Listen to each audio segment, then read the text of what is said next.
ይህንን ነገር ቀጥታ ለፕሬዝዳንት ሽመልስ አብዲሳ አድርሱ። ኢትዮጵያዊው ባልታዛር በአሁኑ ሰዓት አነጋጋሪ ሆኗል። ባለስልጣኑ ከሚስቶቹ ሲማግጥ እጅ ከፍንጅ ተይዟል። ለውሽማው ሲል የከተማ ዲዛይን ስላስቀየረ ጉንቱ ዳንዲ ፌደራል አራዲን ኮቴ ማሊ ኮቴ ቦትማን ካዘን ኩተን በምዕራብ ሸዋ ዞን ያልተለመደ የዱር አውሬ ጥቃት የሰዎችን ሕይወት እየቀጠፈ ነው ተባለ። አውሬው ከዛፍ ላይ በመዝለል ጥቃት እንደሚሰነዝርም ተገልጿል።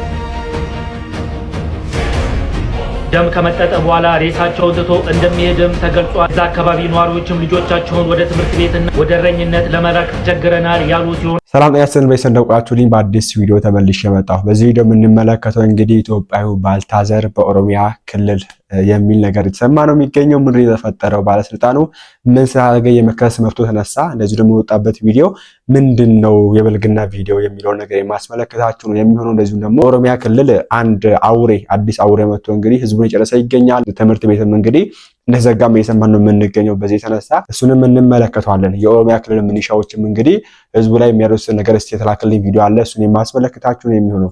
ላይክ እና ሼር ማድረጋችሁን እንዳትረሱ። ሰብስክራይብ ለምንድን ነው የማታደርጉት? አሁን ማርኩ። ያው በዚህ ቪዲዮ የምናተኩረው በኦሮሚያ ክልል ላይ ነውና በኦሮሚያ ክልል ላይ ህዝብ የሚገኝበት ሁኔታ ለማሳየት ሞክራለሁ። ወደ ኢትዮጵያዊው ባልታዛር በኦሮሚያ ክልል ስለሚገኘው ባልታዛር ከመሄዳችን በፊት ሚኒሻዎች ናቸው እንግዲህ ያው መንግስት ህዝብ ጠብቁ ብሎ ያስታጠቃቸው ኃይሎች ናቸው። ከተማ ጸጥታ ምናምን ብሎ ያስታጠቃቸው ኃይሎች ናቸው። ምን እንደሚያደርጉና ተመልከቱና ያው ኦሮምኛ ስለሆነ ወደ አማርኛ መልስላችኋለሁ። ኢዚን ዳንዲ ፌደራል አራዲ ዮኖ ጉዱ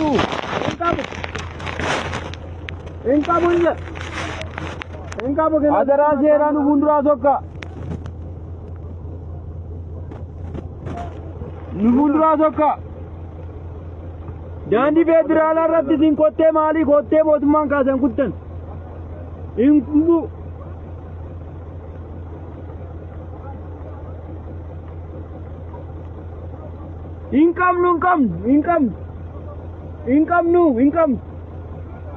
ኢንካም ኑ ማላቁ ማንቀም ኢንካም ኑ ኢምቡ ማፈንቡዋ ዳንዲ ፌደራል አራዲ ማነማሊ ታንኮቴኩት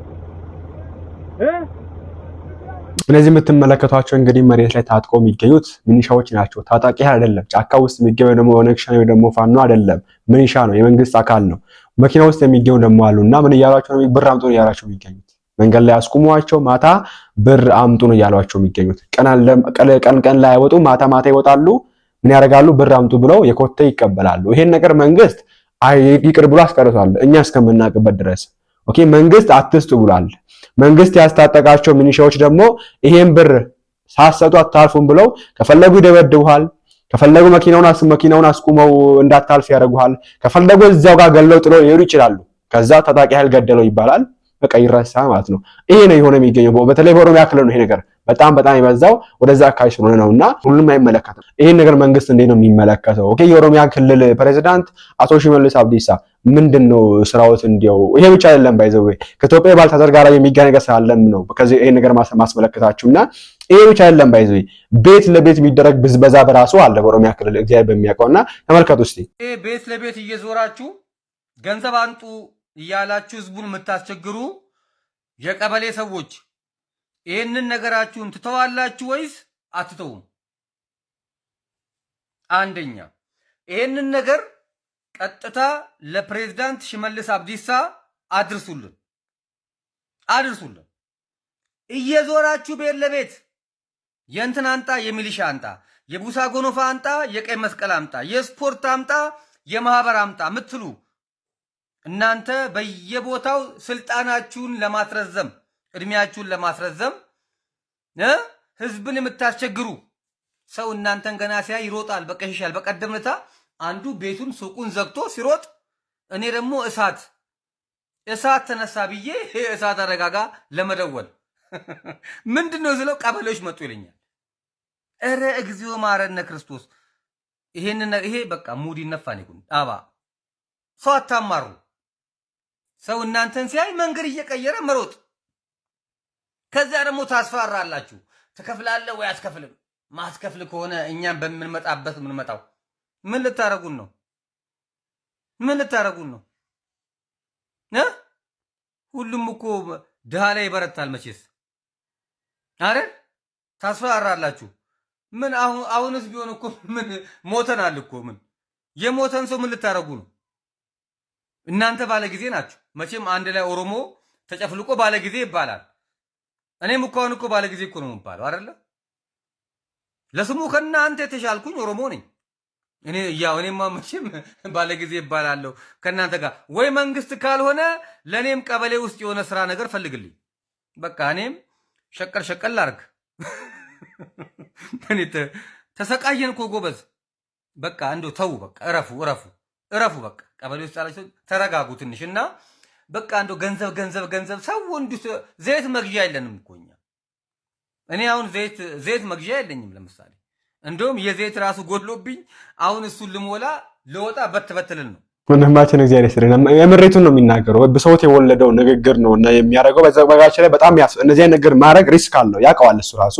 ግን ያው የመጣ ይምጣ በሚል ነው እነዚህ ንግግር የምናደርገውና እነዚህ ነገር የምናሳያችሁ። እንደምትመለከቱት ነው ይሄን ነገር የሚረዳኝ ኦሮሚያ ክልል ኖሮ የሚያውቅ እስቲ ኦሮሚያ ክልል ያለ ሰው ብቻ ነው ሊረዳኝ የሚችለው። እኔም እንደመኖሬ መጠን አሁንም ያው ከዛው እንዳለመውጣቴ መጠን እንረዳዋለን። በየቀኑ እየመጡ የስፖርት እንትን አምጡ፣ የሚኒሻ አምጡ፣ የጥበቃ አምጡ፣ የጤና ጥበቃ አምጡ፣ የአርሶ አደር አምጡ፣ የአትክልት አምጡ የተባለ በቀን 3 ጊዜ እየመጡ ብር ያስከፍሏቸዋል። የለኝም ካላችሁ ልጁ እንዳለው ነው ወይ ትታሰራለህ ወይ ደግሞ እሺ ብሎ ይሄዳሉ። ከዛ የሚመጣብህ ደግሞ ሌላ ዕዳ ነው ያለው። ኦኬ አልከፍልም ተባለ አልከፍልም ማለት የመንግስት ተቃዋሚ ነው እንትን ነው የሚል ስም ይለጠፍልሃል። ፋኖ ነው ሻኔን የሚል ስም ይለጠፍልሃል። ትገባታለሽ አብይ። ይሄን ነገር እንዴት ነው መንግስት የሚመለከተው? ኦኬ መንግስት ያውቀዋል። ይሄንን በየሰዓቱ እየመጡ እነዚህ አካላት የቀበሌ አካባቢ ደግሞ ሚኒሻው ምን ማንም ይሆን እየመጣ የስፖርት ብራንጣ የእንትን ብራንጣ እያለ እየከፋፈለ ኦኬ 10-11 ቦታ ከፋፍሎ በየ10 በየ11ም ስም መጥቶ የሚቀበለውን ብር ይሄን ነገር እንዴት ነው የሚመለከተው? የኦሮሚያ ፕሬዝዳንት አቶ ሽመልስ አብዲሳ ሆነ ከሱ በላይ የምትገኝ የመንግስት አካላት እንዴት ነው የምትመለከቱት የሚለው ነገር ለማስቀመጥ ፈልጌ ነው። እመለስበታለሁ ለዚህ ጉዳይ። ወደ ኢትዮጵያ ባልታዘር ስንሄድ እንግዲህ ከሰከታች ያለው እነዚህ ህዝቡን ያሰቃያሉ፣ ከላይ የሚገኙ ደግሞ ምን እያደረጉ ነው የሚገኙት የሚለው ነገር ቪዲዮ ላሳያችሁም። እዚህ ጋር ያው ጾም ላይ እንደመሆናችንም መጠን ጾም ላይ ባንሆንም እንደዚህ አይነት ቪዲዮዎችን መመልከት ስለሌለብን ኦልሬዲ ቪዲዮን ፖርኖግራፊ ቪዲዮ ነው ተቀርጾ ተለቆበት ነው ሰውየው የፓርላማ ባለው እና በአቶ ሽመልስ አብዲሳ በሚመራ እንትን ኮሚቴ ምንድነው ኮሬ ውስጥ ነው ወደሞ ኮሬ ደግሞ ቲም ውስጥ ነው እንግዲህ ይሄ ሰው የሚገኘው። ነገር ግን አንዲትን ሴት ከሚስቱ ውጪ እያባለገ ወይ ደግሞ ሚስቱ ላይ የማገጠባት የምንመለከተው ልጆች አሉት የምንመለከተው ቪዲዮ ተለቆ ሰውየው እንግዲህ አሁን ላይ ያለ መከስ መብቱ የፓርላማ ባል እንደመሆኑ መጠን ያለ መከስ መብቱ ይነሳ ተብሎ ተነስቷልና እስቲ ለማንኛውም ወንድማችን ስሙትና ምን የተፈጠረው ነው ነገር አስፈልክታችኋለሁ። የጨፌ ኦሮሚያ አባልና የቀድሞ የምስራቅ ወለጋ ዞን ዋና አስተዳዳሪ አቶ ገመቹ ደበላ ያለ መከሰስ መብታቸው ተነሳ። በሰሞኑ በአዳማ ከተማ በተካሄደው የጨፌ ኦሮሚያ 6ኛ የሥራ ዘመን 5ኛ ዓመት 10ኛ መደበኛ ጉባኤ የምክር ቤት አባል የሆኑት አቶ ገመቹ ደበላ በምክር ቤት አባልነታቸው ከመታወቃቸውን በተጨማሪ ለረጅም ጊዜ የምስራቅ ወለጋ ዞን ዋና አስተዳዳሪ ሆነው በማገልገል የሚታወቁ ከፍተኛ የሥራ ኃላፊ ናቸው። ታዲያ የምክር ቤቱ አፈ ጉባኤ ወይዘሮ ሳዳ አብዱራህማን በጉባኤው ላይ እንደገለጹት የአቶ ገመቹ ደበላ ያለመከሰስ መብት እንዲነሳ የተደረገው በሕግ መጠየቅ ያለባቸው ጉዳዮች በመኖራቸው ነው ብለዋል። ይሁንና በተለያዩ ማህበራዊ ሚዲያዎች በተለቀቁ አንዳንድ ምስሎች ነው በሚልም መነጋገሪያ ሆነዋል። ይሄ እንግዲህ የጨፌ ኦሮሚያ አባል የሆኑት ወይ ደግሞ አቶ ገመቹ የተባለ ግለሰብ አንዲትን ሴት ሲያማግስ ስለተያዘ ነው ይሄ ነገር ይነሳ ተባለውና ማን ነው ሰውየው ምንድነው? ኦኬ ይሄን ነገር ለማድረግ ህዝቡ ላይ ያደረሰ የሚገኘው ነገርስ ምንድነው የሚለው ነገር እንመለከታለን። ግን ጉዳዩን ተመልከቱ። ፋሚሊ እንዲህ ይቻላል እንደ የሚያስብል አንድ መረጃ ልንገራችሁ። ኢትዮጵያዊው ባልታዛር በአሁኑ ሰዓት አነጋጋሪ ሆኗል። ባለስልጣኑ ከሚስቱ ውጭ ሲማግጥ እጅ ከፍንጅ ተይዟል። ይህ ሰው ገመቹ ደበላ ይባላል። ከቀናት በፊት በተካሄደው የጨፌ ኦሮሚያ ስብሰባ ላይ ያለ መከሰስ መብቱ ተነስቷል። ሰውየው ለውሽማው ሲል የከተማ ማስተር ፕላን እንደቀየረ ሰምቷል። የሆስፒታል መድኃኒቶችን በሙሉ ሽጧልም ተብሏል። ገመቹ ቀላል ሰው አይደለም። በአሁኑ ሰዓት የኢትዮጵያን ሶሻል ሚዲያ የማህበራዊ ትስስር ገጾች እያነጋገረ ይገኛል። ለመሆኑ የገመቹ ቀጣይ ዕጣ ፈንታ ምን ይሆናል የሚለው ደግሞ ዋነኛውና የሚጠበቀው ጉዳይ ነው። ይሄ ነው እንግዲህ የተፈጠረው ነገርና ለልጅቷ ብሎ ያደረገው ነገር የለም። በጣም በሚያሳዝን ሁኔታ ታች ያሉት እንደዚህ ህዝቡን ይበዘብዛሉ፣ ከላይ የሚገቡ ደግሞ በዚህ መንገድ እየባለጉ እኔ እንጃ ምን እንደምላችሁ። ልጅቷም ስልጣን ነገር ፈልጋ ነው ይባላል። ያው ታገኛለች፣ ትምህርት የላትም ደደብ ልትሆን ትችላለች። ሶሪ በጣም ለቃሉ እውቀት የላትም፣ እውቀት ዜሮ ነው። የተማረው ቁጭ ብሎ እንደዚህ ከባለስልጣናት ጋራ የሚጋደሙ ሴቶች ስልጣን አግኝቶ ነው ዛሬ ህዝቡን እያሰቃዩ የሚገኙት።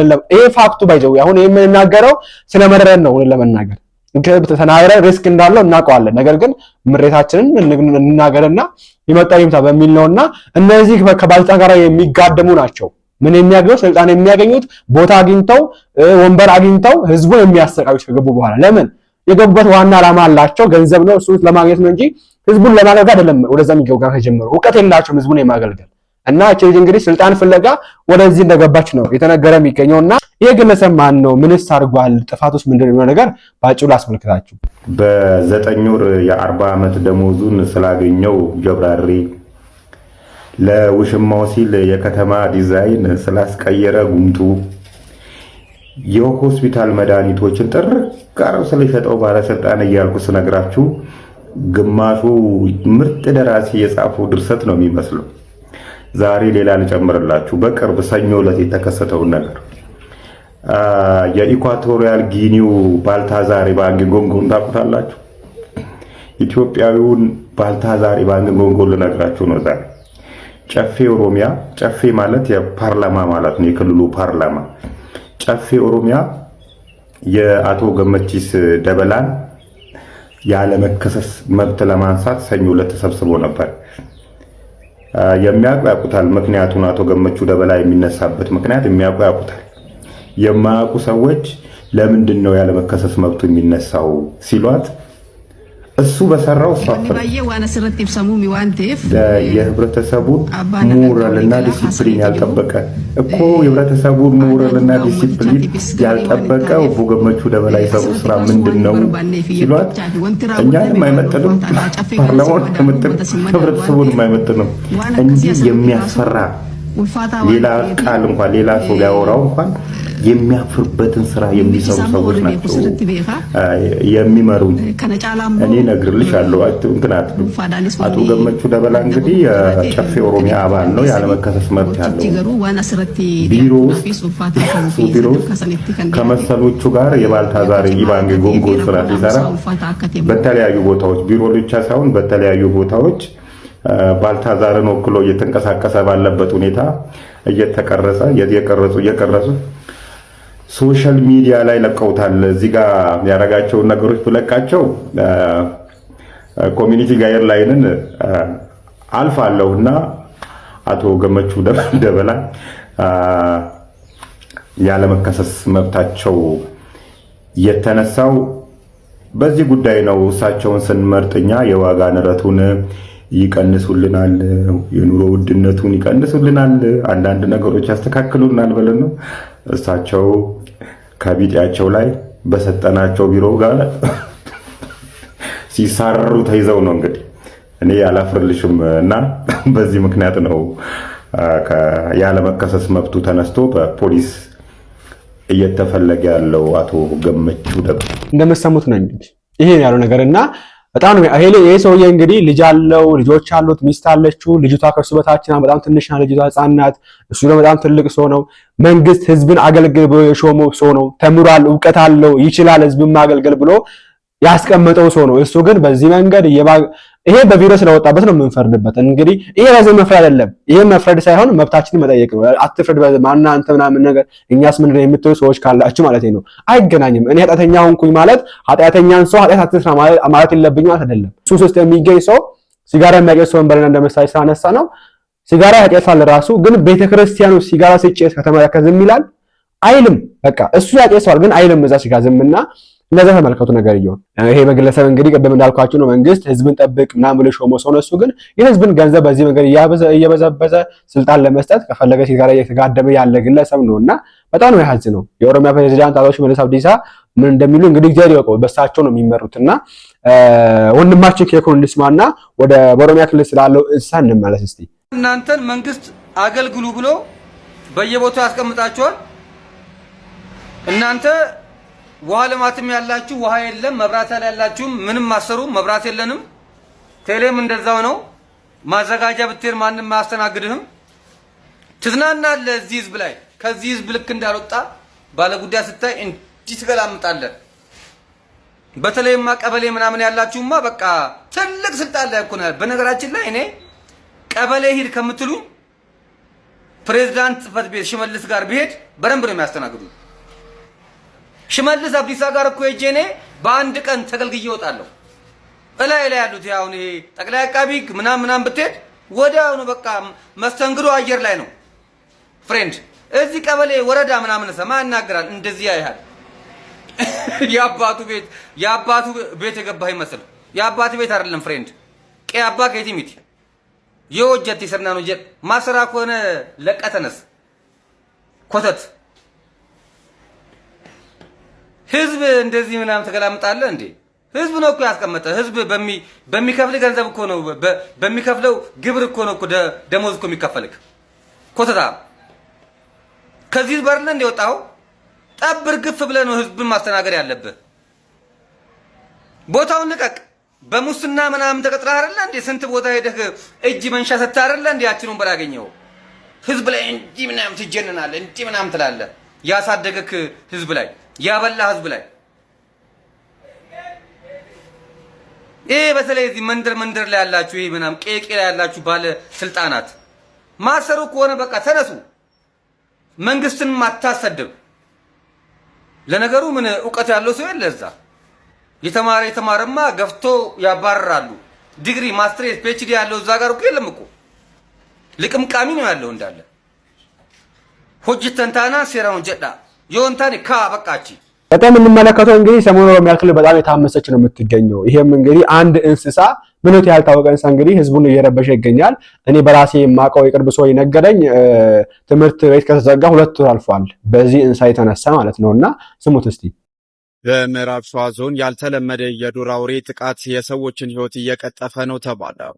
በኦሮሚያ ክልል ምዕራብ ሸዋ ዞን በሚገኝ አዳበርጋ፣ ሜታ ሮቢና ሜታ ወልቂጤ ወረዳዎች ውስጥ ምንነቱ በውል ያልታወቀ የዱር አውሬ በሰዎች ላይ እያደረሰ ያለው ጥቃት ከፍተኛ ስጋት ደቅኗል ሲሉ ነዋሪዎች ተናግረዋል።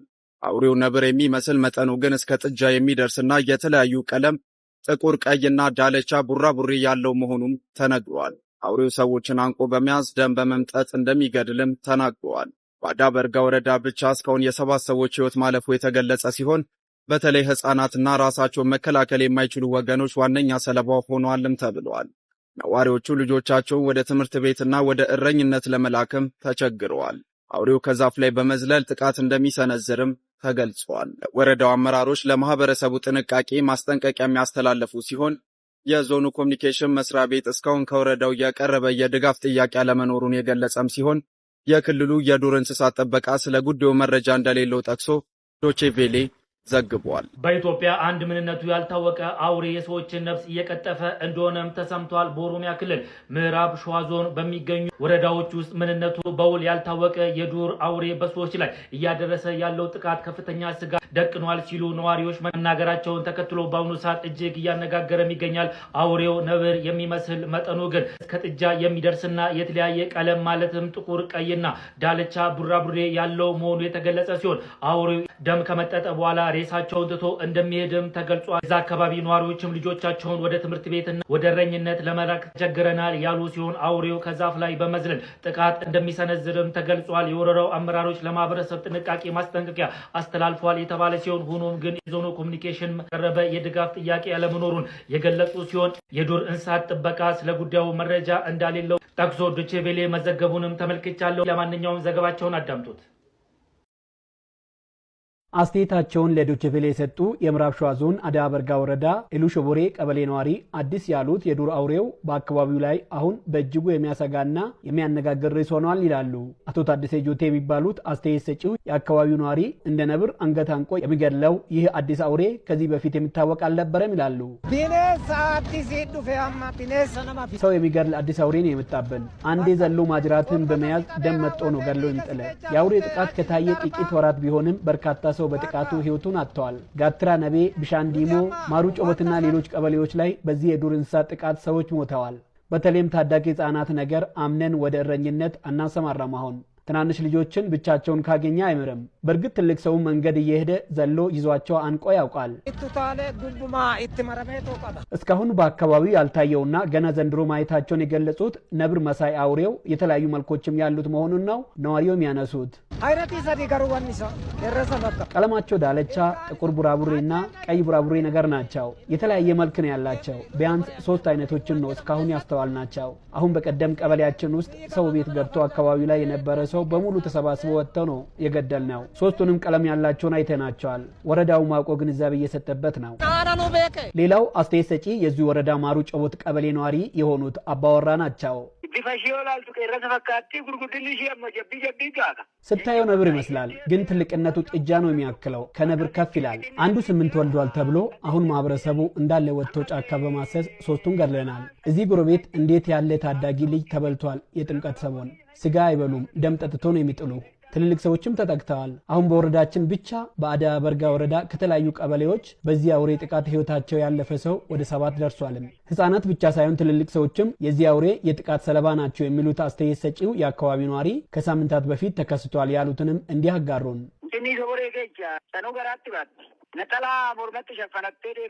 አንዲት እርጉዝ ሴት እንጭኒ ሸወሬ በሚባል ቀበሌ ውስጥ ነጠላ አንገት ላይ ጠምጥማ እየተጓዘች ዘሎባት አንቆ ሲይዛት እላዩ ላይ በመያዝ የድረሱልኝ ዋይታ ስታሰማ ሰው ደርሶ አስጥሏታል። ፊቷ ላይ ከመቦጫጨር ውጪ ለከፋ ጉዳት ሳትዳረግ ቀርታ ያ ወሬ እንግዲህ ብዙ ሰዎችን እያሰገደ ቀደም እንዳልኳችሁ ምንነቱ አይታወቅም፣ ስሙም አይታወቅም፣ ምን እንደሆነም አይታወቅም። የሚመስለው ነብር ነገር ነው እንጨት ላይ የሚወጣውና እዚህ ጋር ተመልከቱ እንደምትመለከቱት ይሄኛው ሳይሆን አይቀርም። ይሄን ቪዲዮ አግኝቻለሁ እንግዲህ ከዛ አካባቢ ለቃለቃ አናውቅም፣ ግን ሰሞኑን የወጣ ቪዲዮ ነውና ይሄ እንስሳ ነው እንግዲህ ነብር ይመስላል እንደምትመለከቱ ነገር እንጨት ላይ ይቀመጣልና ከዛ ዘሎ ነው ሰው እየበላ የሚገው። ደግሞ ደም ነው የሚመጣው። ደም ከመጣ በኋላ ጥሎ ሄዳል፣ ሰውየው ይሞታል የሚል ነገር ነው እየወጣ የሚገኘውና እናንተ በዚህ ጉዳይ ምን ታላችሁ? የምታውቁ ሰዎች ካላችሁ በዚህ ጉዳይ ላይ አሳስቱበት። እሱ ብቻ አይደለምና በየአካባቢው ውሻ የምትገሉ በተለይ በአዲስ አበባ ባለቤት ያለውን ሕክምና የሚቀበለው ውሻ እየገደላችሁ የምትገኙ ሰው ሳያውቅ መጣችሁ ማሰባሰብ 8 ሰዓት የመጣችሁ ግለሰቦች አታስፈቅዱ። ውሻ ላይ መርፌ ወቅታችሁ ገላችሁ አድርቃችሁ የምትሄዱ እናንተ አካላት እንግዲህ እሱን ተውትና ወደዚህ ተመለሱ። ኦኬ እብድ ውሻ እብድ ሰው ነው አሁን ኢትዮጵያ ውስጥ የሚገኘው እንጂ እብድ ውሻ አይደለም የሚገኘው። ኦኬ እብድ ሰው ነው የሚገኘው ኢትዮጵያ ውስጥ። ቢያንስ እነሱን አስወግዱልን። ኦኬ እሱን ከምታረጉ እንደዚህ እንግዲህ ትምህርት ያቆመ ህዝብ እንግዲህ መውጣትና መብጋት የከለከለ እንስሳ ኢትዮጵያ ውስጥ ስላለ ወደዚህ ትኩረት አድርጉ። ውሾች ምራችሁ ተውተውና ወደዚህ ፎከስ ብታረጉ ለማለት ፈልጋለሁ። እንግዲህ እናንተ ሀሳባችሁን አስቀምጡ በዚህ ጉዳይ ላይ።